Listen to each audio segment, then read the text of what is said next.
नियम में से एक नियम ऐसा पकड़ें जिससे हमारा जीवन सार्थक हो जाए।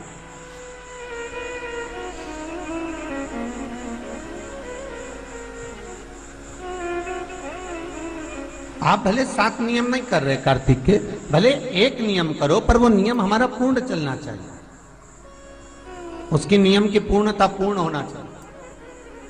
आपको कहा था कार्तिक के 7 नियम हैं, उसमें पहला दीपदान, दूसरा तुलसी पूजन, तीसरा भूमि पर शयन, चौथा शरीर पर तेल नहीं लगाना, पांचवा सुंदर दलहन की चीजों का त्याग करना, और छठा ब्रह्मचार्य व्रत का पालन करना, और सातवां अपने जीवन में कार्तिक के महीने में चाहे वाणी का संयम हो, चाहे भोजन का संयम हो, चाहे शब्दों का संयम हो, चाहे दृष्टि का संयम हो, चाहे इंद्रियों का संयम हो, वो संयम रखें।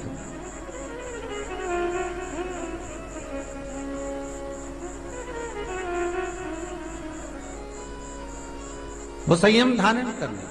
अब हमें ये ज्ञात करना है कि 7 नियम जो कार्तिक के महीने के होते हैं, कार्तिक माहत्म्य में जो 7 नियम बताए गए होते हैं, इन 7 नियम में से कोई एक नियम हम हमारी जिंदगी में उतार लें, कोई एक नियम हम हमारे जीवन में उतार लें, जिस नियम के बल पर हमें परमात्मा का साक्षीकरण हो जाए।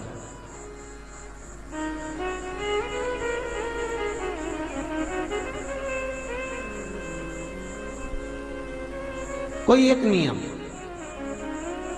अगर आप दीप दान कर रहे हो कार्तिक के महीने में, प्रतिदिन आपने 1 महीना तक दीप दान करा महाराज, तो ये भी आपका एक नियम है। 1 महीने तक आपने जो तुलसी में जल चढ़ाया, ये भी आपका नियम है। आपने अगर वाणी पर संयम रखा है, ये भी आपका है। महाराज एक बहुत सुंदर बात कार्तिक के माध्यम से लीजिएगा अपने जीवन में उतारने के। कार्तिक के महीने का 7वां नियम याद रखना, संयम।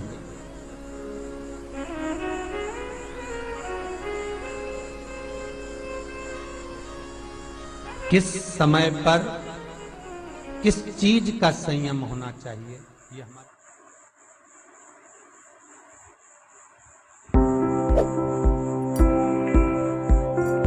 पूनम जी, आपका जो चार्ट है वो इस बात का संकेत कर रहा है कि संभवतः जीवन में अभी तक शायद 2 लोगों से आपके आत्मीय संबंध रहे हों,